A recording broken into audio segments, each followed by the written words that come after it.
Click on subscribe button and hit the bell icon to never miss any update.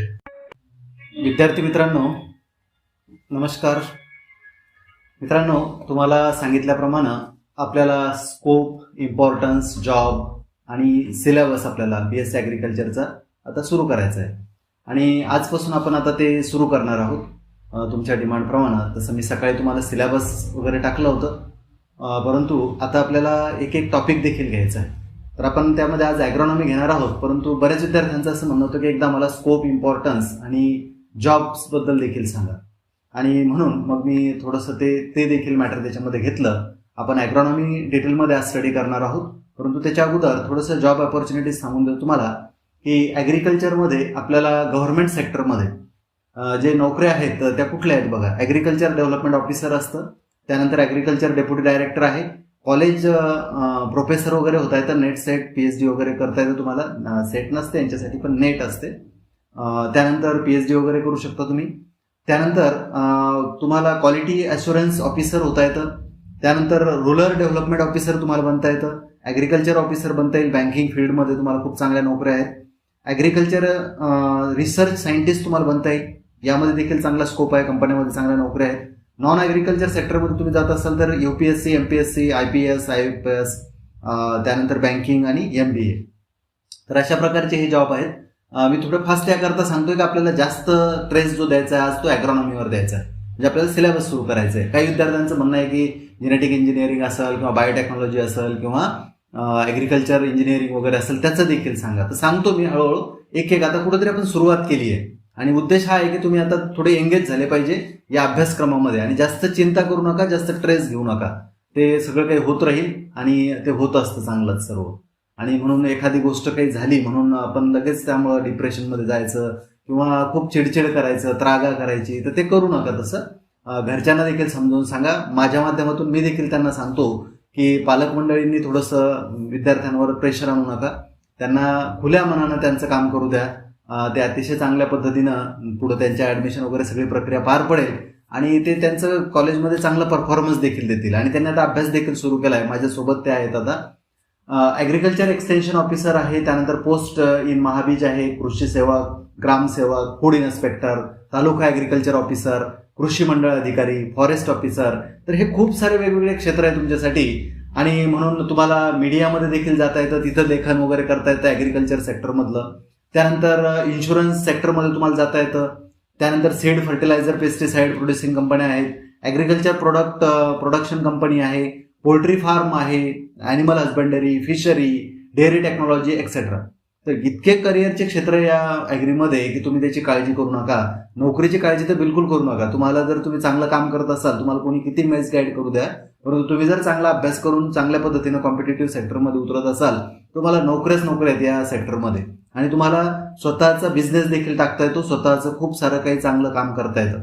त्यामुळे मनातलं हे काढून टाका की आपल्याला हे करता येणार नाही, ते करता येणार, नोकरी आहे का नाही आहे का. आणि तुमचं ॲडमिशन प्रक्रिया सगळी सुलभ पार पडणार आहे, त्याची देखील जास्त टेन्शन घेऊ नका. एखाद्या गोष्टीमुळं आपलं हे थोडंफार विलंब झालेला असेल, त्यांच्या कोणाच्या चुका आहेत काय, आता त्याचा किस पाडत बसण्यात काही अर्थ नाही आहे की CET सेलची चूक होती का, MHIITची होती का, याच्याकडे द्यायला पाहिजे होतं का, त्याच्याकडे द्यायला पाहिजे का. जे झालं ते झालं, जे होऊन राहिलं ते होऊन राहिलं, होणार. आज होईल, उद्या होईल, परवा होईल, यादी येऊन जाईल. आता त्याच्यात डोकं घालण्यापेक्षा अभ्यासात डोकं घाला.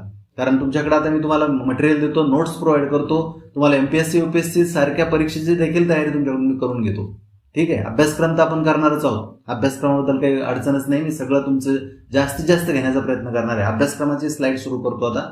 ॲग्रॉनॉमी, genetics and plant breeding, agriculture entomology, horticulture, agriculture economics असे ते टॉपिक आहेत. आता मी सर्व वाचत बसत नाही, त्यातलं मी आज एक सुरूच करून राहिलो आणि त्यामुळं आपण लगेच ॲग्रॉनॉमीच्या स्लाइडकडे वळणार आहोत. तर बघा, इथं मी आता ॲग्रॉनॉमी हा जो पॉईंट आहे तुमचा, याच्यावरती आपण आता फोकस करणार आहोत.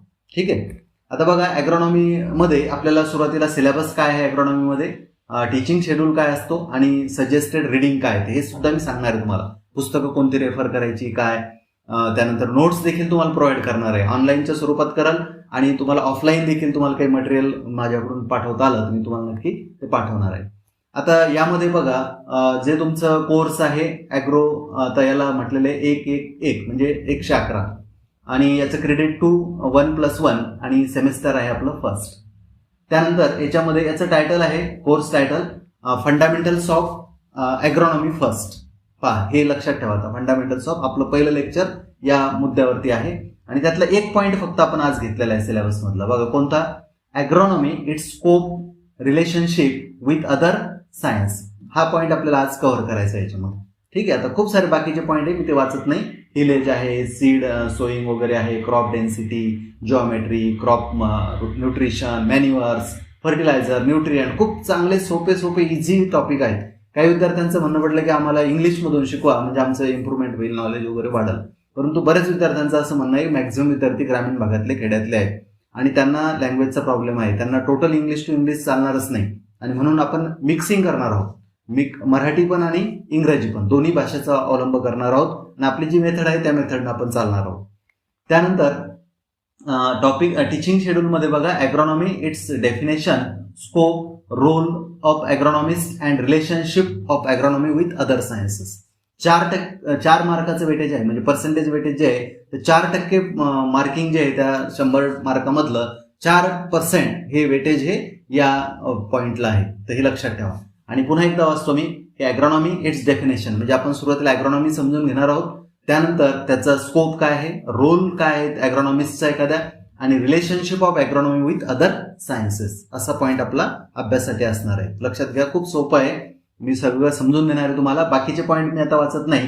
हे टिलेज वगैरे किंवा हे आपल्याला नंतरचे लेक्चर असणार आहेत. लेक्चर नंबर 1 आज आहे, लेक्चर नंबर 2, 3, 4 असं मी दररोज एखाद्या दिवस 1 अशा पद्धतीने मी तुमचं ते घेत राहणार आहे आणि तुम्हाला सगळं ते व्यवस्थित समजून सांगणार आहे. त्याची काही काळजी करू नका. जवळपास 17 पॉईंट आहेत, म्हणजे 17 लेक्चर तुमचे याच्यावरती होऊन जातील, पहिल्या पॉईंटवरती. आणि म्हणून आता पहिला पॉईंट आपण सुरू करतोय आणि टायटल आहे आपलं scope and history of agriculture. आता ॲग्रॉनॉमीकडे जाण्याच्या अगोदर थोडंसं ॲग्रिकल्चर आपण अभ्यासतोय म्हणून मी हा पॉईंट मुद्दाम घेतलेला आहे की ॲग्रिकल्चर म्हणजे काय आणि ॲग्रिकल्चरचा स्कोप काय असतो.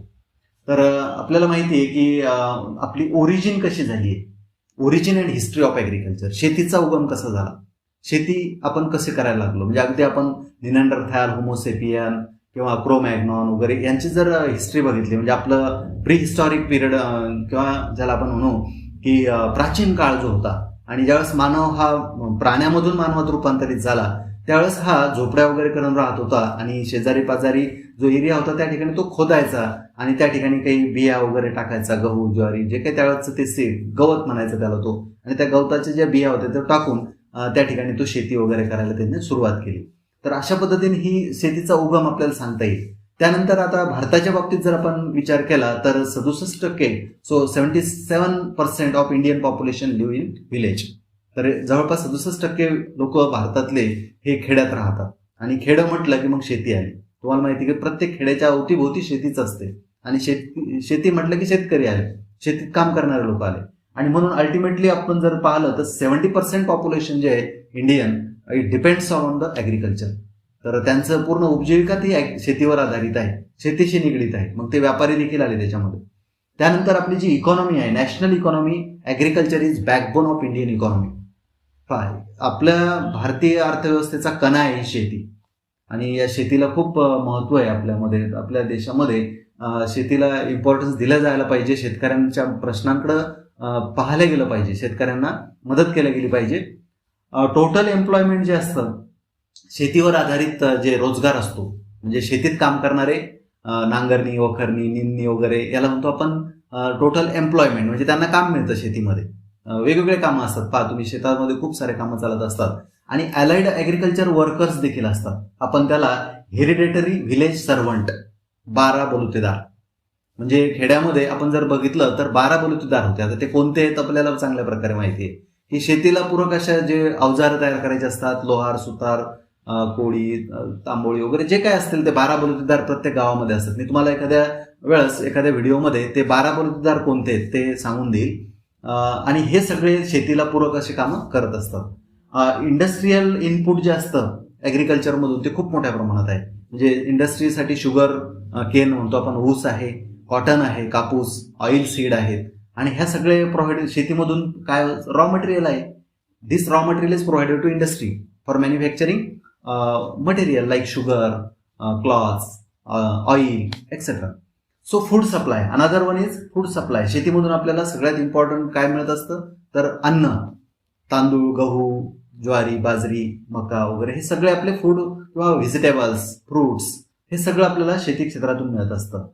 स्टेट रेव्हेन्यू, तुम्हाला माहिती आहे ऍग्रिकल्चर सेक्टरचा मधून टॅक्स खूप मोठ्या प्रमाणात येतो. शेतीवर कर असतो आणि शेतीतला कर हा तो सारा म्हणतो आपण त्याला, शेत सारा वगैरे असा, आणि यामुळं राज्याला खूप मोठा रेव्हेन्यू मिळत असतो.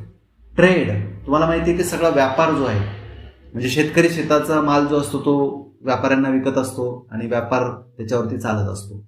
तर हे सगळं होतं scope and history of agriculture. हे तुम्हाला माहित पाहिजे, हा बेस आहे आपल्या ऍग्रिकल्चरचा. इथून आता आपण सुरू करतोय आपल्या सिलेबसला आणि आता अल्टिमेटली आपण पुढच्या पॉईंटवर येतोय and that is about the fundamentals of agronomy. आता यामध्ये इम्पॉर्टंट टॉपिक आहे की पहिल्यांदा आपल्याला प्रश्न असा विचारला जाऊ शकतो की define agronomy and write a scope and importance of agronomy. असं जर प्रश्न आपल्याला असे प्रश्न विचारले जातात परीक्षेमध्ये, मग आपल्याला ॲग्रॉनॉमी म्हणजे काय माहित पाहिजे. तर ॲग्रॉनॉमी म्हणजे काय, ग्रामीण अर्थशास्त्र ज्याला म्हणतो आपण. आता डेफिनेशन पहा काय तर, it is the branch of agriculture science which deals with principle and practices of field management for the crop production. म्हणजे आता याचा अर्थ लक्षात घ्या काय तर, की ॲग्रिकल्चर सायन्सची अशी ब्रांच की जी आपल्याला प्रिन्सिपल्स म्हणजे तत्वे आणि प्रॅक्टिसेस म्हणजे पद्धती कशाच्या, फील्ड मॅनेजमेंटच्या. तुम्हाला फील्ड मॅनेजमेंट कसं करायचं, कशाच्याबद्दल, क्रॉप प्रोडक्शन बद्दल. पिकाचं निर्मिती करण्यासाठी तुम्ही कसं व्यवस्थापन करणार, ते व्यवस्थापन करण्याची ज्या पद्धती आणि तत्व असतात त्या, ते दुसरं काही नाही, त्याला म्हणतो आपण ॲग्रॉनॉमी. तर लक्षात घ्या, अतिशय सोपी साधी डेफिनेशन आहे आणि काळजी करू नका, ह्या नोट्स मी तुम्हाला पीडीएफच्या स्वरूपात प्रोव्हाइड करणार आहे. आता याचा स्कोप बघूया आपण. Scope means at which thing or place we can apply the knowledge of agronomy. आपण आपलं जे काही ॲग्रॉनॉमीचं नॉलेज आहे ते कोणत्या क्षेत्रात वापरतो, म्हणजे याचा अर्थ तो त्याचा स्कोप झाला. We can get all possible things, that is production, yield, जे काही निर्मिती करणार, उत्पादन वाढवणार, which the basis farmers or producers need, त्यांना कशाची गरज आहे. We can study of the following contents. आता फॉलोइंग कंटेंट आपल्याला पाहायचे, कोणते कंटेंट आहेत खालचे, तर सगळ्यात महत्वाचं आहे क्रॉप प्रोडक्शन, पीक निर्मिती करायची बाय मॅक्झिमायझिंग अवर ईल्ड. आपलं उत्पन्न वाढवण्यासाठी क्रॉप प्रोडक्शन करायचं. उत्पादन वाढवण्यासाठी काय मेथड अडॉप्ट केल्या पाहिजे, खतं, कीटकनाशक किंवा काय काय अप्लाय करू शकतो आपण शेती क्षेत्रामध्ये. सॉइल मॅनेजमेंट, आता पहा हा खूप महत्वाचा मुद्दा आहे की सॉइल मॅनेजमेंट, आपल्या जमिनीची मशागत आपण कशी करायची, तिची fertility, improve soil fertility and productivity. कशासाठी मशागत करायची असते, कशासाठी सॉइल मॅनेजमेंट करायचं असतं, to improve the fertility, soil fertility म्हणजे जमिनीची सुपीकता वाढवायची, त्याच्यामधून प्रोडक्टिव्हिटी वाढली पाहिजे, उत्पन्न वाढलं पाहिजे आपलं. प्रॉपर मेथड ऑफ टिलेज, आणखी एक मुद्दा आहे पुढचा की आपल्याला टिलेज म्हणजे आपण जे नांगरणी वगैरे म्हणतो, by using modern concept of tillage, minimum tillage, zero tillage. आता हे टिलेज कसं करायचं, किती लेवलवर आहे, आता टिलेजवर स्पेशल पुढचं एक युनिटच आहे आपलं, त्या चॅप्टरच आहे की टिलेजच्या पद्धती काय असतात, झिरो टिलेज कशाला म्हणायचं, मिनिमम टिलेज कशाला म्हणायचं. त्यानंतर सुटेबल टायमिंग ऑफ सोईंग, आता कधी पेरणी केली पाहिजे, कोणतं सुटेबल टायमिंग आहे पेरणीसाठी, सोईंगसाठी. Most important for seed germination and stability of plants, म्हणजे बिया उगवल्या पण पाहिजे. उदाहरणार्थ गहू आहे तर हिवाळ्यात त्याच्यासाठी बेटर सीझन आहे, किंवा ज्वारी, इतर तुमचे इतर पिकं आहेत, भुईमुग आहे, उन्हाळा किंवा इतर जे काही सीझन असतो त्यामध्ये ते चांगले येतात. आणि म्हणून suitable timing for sowing. Proper method of sowing, आता इथं खूप महत्वाचं आहे, drilling, dibbing etcetera for manufacturing plant population. तर तुम्हाला प्रॉपर मेथड आल्या पाहिजे सोईंगच्या, पेरणीच्या पद्धती, पेरणी कशी करायची, कुठल्या अवजार वापरायचे, कोणते यंत्र वापरायचे. आपण तिफन वगैरे वापरायचो किंवा आता ट्रॅक्टर वगैरे आलेले आहेत त्याच्या सहाय्याने आपण ते करतो. Maintaining farm implement and machineries in proper shape. आता तुम्ही जे काही इम्प्लिमेंटेशन करणार मशिनरीचं, आता शेतीमध्ये अवजारं वापरणं सुरू झालेली आहे, यांत्रिक शेती आलेली आहे, तर त्याचं प्रॉपर त्याला शेपिंग करणं वगैरे. Management of livestock including their feeding. आता लाईव्ह स्टॉक जे असतं त्याचं फिडिंग, त्यानंतर management and disposal of farmland animal product like milk and egg etcetera. आता लाईव्ह स्टॉकमध्ये काय येतं तुमचं, हे एग प्रोड्यूस करणारे जसं हेन आहे, चिकन आहे ना, किंवा मिल्क प्रोड्यूस करणारे कॅटल्स आहेत, बफेलो आहे, काऊ आहे, तर किंवा शेळ्या बकऱ्या त्याचा गोट फार्म आहे, तर हे लाईव्ह स्टॉक म्हणतो आपण याला. याचं फिडिंग कसं करायचं, त्याचं मॅनेजमेंट कसं करायचं, डिस्पोजल ऑफ फार्मलँड ॲनिमल्स म्हणतो आपण त्याला. ठीक आहे, तर हा एक मुद्दा. आता इम्पॉर्टन्स काय ॲग्रॉनॉमीचं, तर ॲग्रॉनॉमी आपल्याला महत्वाची आहे फॉर गेटिंग हायर यील्ड. आपण जर व्यवस्थापन व्यवस्थित करत असाल तर ॲग्रॉनॉमीचे बेनिफिट आपल्याला मिळत असतात, पर्टिक्युलरली हायर यील्डसाठी. ऑर्गॅनिक फार्मिंग, आता हे सेंद्रिय शेती खूप महत्वाचं आहे, कारण हा इम्पॉर्टंट पॉईंट सांगितला होता ॲग्रॉनॉमीमध्ये की ऑर्गॅनिक फार्मिंग केलं पाहिजे, जेणेकरून निसर्ग आपल्याला स्वतःला आरोग्याला हानी पोहोचणार नाही. सेंद्रिय शेती ही सगळ्यांसाठी चांगली असते. सस्टेनेबल ॲग्रिकल्चर म्हणजे शाश्वत शेती. शाश्वत शेतीचा अर्थ असा होतो की निसर्गाला कुठले हजार्ड पोहोचू न देता, म्हणजे केमिकल्स, पेस्टिसाइड्स, फर्टिलायझर याचा अतिरेक नाही झाला पाहिजे किंवा अतिरिक्त वापर नाही झाला पाहिजे. आणि म्हणून sustainable agriculture is very important. Forestry, आता जंगलतोड नाही झाली पाहिजे, झाडं देखील राहिली पाहिजे, झाडापासून मिळणारे प्रोडक्ट आपण मिळवले पाहिजे, हे देखील आपल्याला ॲग्रॉनॉमीमध्ये येतं, लक्षात ठेवा. मिक्स्ड फार्मिंग, आता बऱ्याच वेळेस आपण काय केलं पाहिजे की एका पिकामध्ये आंतरपिकं, याला मिक्स फार्मिंग म्हणतात. फळबागा आहे तर त्याच्यामध्ये तुम्ही इतर पिकं घेऊ शकता. त्यानंतर पोल्ट्री प्रोडक्शन, आता हा खूप महत्वाचा आस्पेक्ट आहे की पोल्ट्रीच्या निमित्तानं आपल्याला एग्स वगैरे, चिकन, त्याचं जे काय म्हणू आपण मीट आहे, तर हे सगळं आपल्याला मिळत असतं. त्यानंतर शिप अँड गोट रिअरिंग, आता हे देखील म्हणजे गोट फार्म आहे किंवा शिपचा फार्म आहे. मिक्स्ड अँड इंटरक्रॉपिंग, आता हे मी अगोदर पण सांगितलं तुम्हाला की इंटरक्रॉपिंग करणं खूप इम्पॉर्टंट असतं. त्यानंतर पुढचा मुद्दा आहे की explain relationship of agronomy with other science and role of agronomist in short relationship with other science. तर आता हा मुद्दा मी आज घेणार नाही, हा नेक्स्ट लेक्चरमध्ये घेऊया, कारण आपलं जवळपास 17-18 मिनिटाचं लेक्चर झालेलं आहे आणि म्हणून एकाच दिवशी सर्व नको, पुढच्या लेक्चरमध्ये पुढचे पॉईंट आपण कव्हर करूया. तर आता या ठिकाणी थांबतो. धन्यवाद. त्याला वाचा, अभ्यास करा आणि चांगल्या पद्धतीनं माझ्या सोबत राहा आता तुम्ही. ठीक आहे, तर पुन्हा एकदा थांबतो. धन्यवाद.